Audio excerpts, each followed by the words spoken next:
Vous savez, très concrètement, on est une société. Et donc, si on veut que le virus arrête de circuler et ne provoque pas une nouvelle flambée à la rentrée, il faut qu'on atteigne l'immunité collective.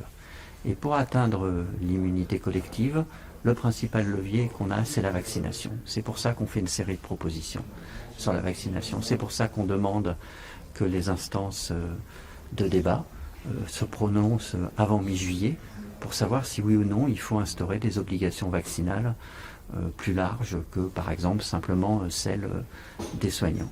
Et puis il faut dans les écoles mettre en place des mesures qui sont un dépistage systématique, itératif, répété, qui n'est absolument pas traumatisant. Ce sont des tests salivaires sur les enfants et qui permettront de détecter très vite les cas et d'éviter des fermetures de classe et des fermetures d'école, parce que c'est ça qui est traumatisant pour les enfants. Ce n'est pas qu'on leur mette un petit bâtonnet dans la bouche pour prendre un peu de salive, c'est d'avoir une classe ou une école qui est fermée. C'est ça le traumatisme pour les enfants. Et donc en mettant en place ces différentes mesures, eh ben, on peut éviter, on peut transformer la vague prévue de l'automne en une vaguelette. C'est ça l'objectif. L'obligation des soignants, ça vous paraît indispensable, mais ça peut changer la donne ?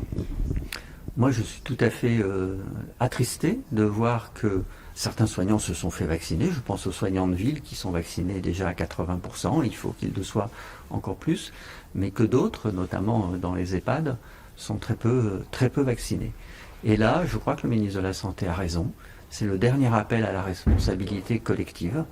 Et si cette responsabilité collective n'est pas plus forte chez les soignants, ce que je trouverais totalement incompréhensible, car le métier de soigner, c'est le métier de prendre soin des autres, avant de penser à soi-même, eh bien, il faudra à ce moment-là en arriver à des mesures d'obligation, et nous n'avons pas de réticence à ce que cette décision soit prise, parce que c'est l'intérêt général. L'obligation de la vaccination pour la tranche 18-54 ans, par exemple, ça c'est pour être... vous êtes favorable à cette mesure ?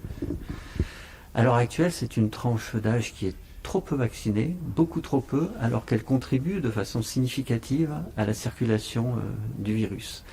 Et donc là, on appelle à ce que des mesures incitatives soient prises, beaucoup plus fortes, à ce qu'on aille vers les personnes qui ne sont pas vaccinées, à ce qu'on aille, on remobilise le réseau de soins de ville, à ce qu'on mette en place des bus pour aller dans les quartiers, pour aller dans les zones de déserts médicaux, pour aller vacciner de façon très volontariste ces personnes.